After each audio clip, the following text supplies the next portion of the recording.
Hello book nerds, welcome to Bookshelf Bunny. I'm Kim and today we'll be doing our March reading wrap up.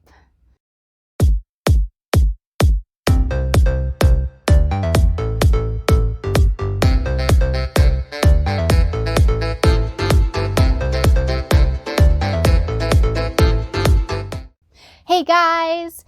So it's that time again. We're going to talk about some of the books I read in the month of March. It was a slightly better reading month than most months so far. I managed to read 6 books altogether. Now, I also kind of slacked off on my writing a little bit the last couple of weeks. I should probably get back at that too. The first book that I read this month was this gem, Fear the Light by William Massa. And this was sort of a unique take on a vampire story. So in this story, and this isn't a spoiler because it literally happens right away, Dracula is murdered. And all of his minions, his vampires that he created through the years who are still surviving, gather at his mansion and it becomes a murder mystery. But more than a murder mystery, all of the vampires in this mansion soon find themselves trapped and being picked off one by one by some sort of mysterious force. Now, of course, they all suspect each other, but it's not what they think. So it's a really unique take. I thoroughly enjoyed this one. I gave this one a 5 out of 5 stars. Definitely check it out. It's such a fun story. As far as vampire books go, this one was unique. The second book I read this month was Horrorstör by Grady Hendrix. And the more Grady Hendrix books I read, the more I really like his writing. He's a really fun horror author. So this one is a take on a haunted house story, except it's a haunted store, which is essentially an IKEA, which is, of course, not called IKEA. It's called Orsk or something. And what happens is the employees of this store find themselves searching for the root of some sort of disturbance. Now they of course suspect like vandals or something are getting into the store at night and causing shenanigans. It's not vandals. It's not vandals. What ends up happening, and this again isn't a spoiler, this is identified pretty quickly in the story, is this store built on the grounds of a prison run by this guy who feels that hard work and routine tasks are the thing that will cure the criminals. Now he's kind of deranged. It's sort of a mad scientist kind of character.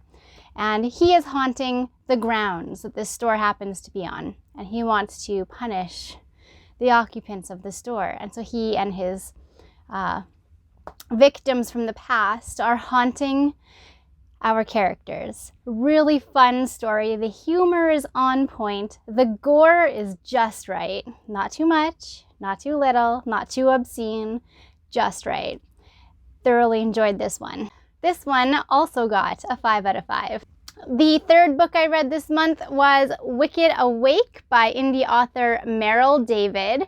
And you can find a more thorough review on this one in my video here. Definitely check it out. If you like zombie horror, this is for you, 100%.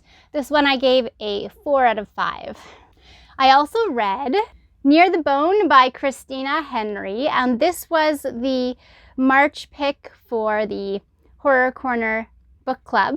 So again, I'll post some information on them in the link below. Check out their Twitter page and join the Discord. It's so much fun. This was a great story.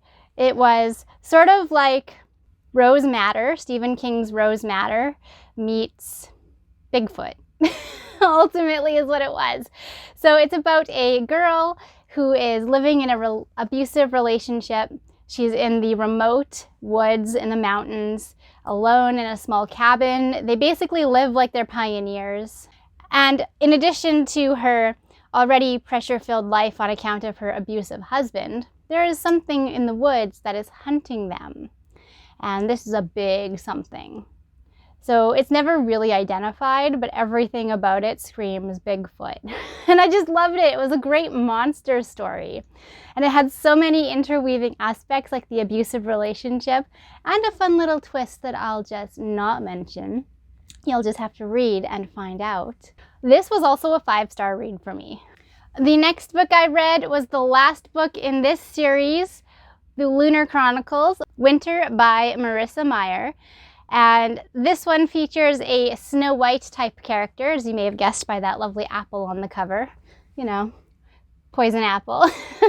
And this one features the wrap-up. This one is the wrap-up of the Lunar Chronicles series. So all of our fairy tale-esque characters, everything's starting to come together. They're about to take on the Lunar Queen. This one was a fun read. I gave this one a 4. And the last book that I read this month was The Midnight Library by Matt Haig.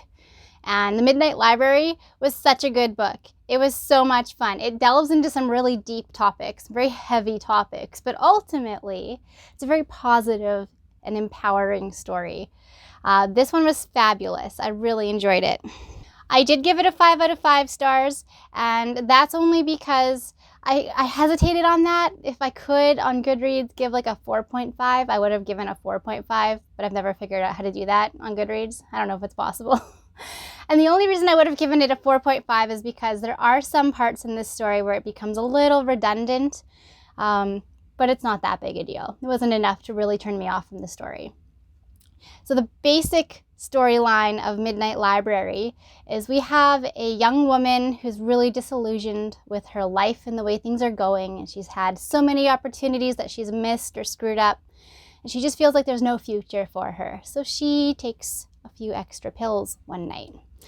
Now, instead of just dying because of her overdose, she finds herself in the Midnight Library, which is a place between life and death. And here she gets the opportunity to sample different lives that she could have had if she had made different choices. And she goes through a series of being a rock star. She is a glaciologist, probably not saying that right. And she fights a polar bear and all sorts of crazy things that she could have done had she made different choices. Very good. Thoroughly enjoyed it. Really unique concept. And again, it delves into some really heavy topics. So there's definite trigger warnings in this book. But all in all, really enjoyed this. Thoroughly enjoyed this. Was blown away. And that's it, you guys. That's all I read this month. Again, it was a better reading month than previous months so far this year, which was kind of nice. And all of the books that I read, I loved them. So, I mean, it was a good reading month. What can I say? I'd love to hear from you guys in the comments. Have you read any of the books that I've mentioned here? And if you have, what were your thoughts? All right, book nerds, that's it for me. And as always, happy reading.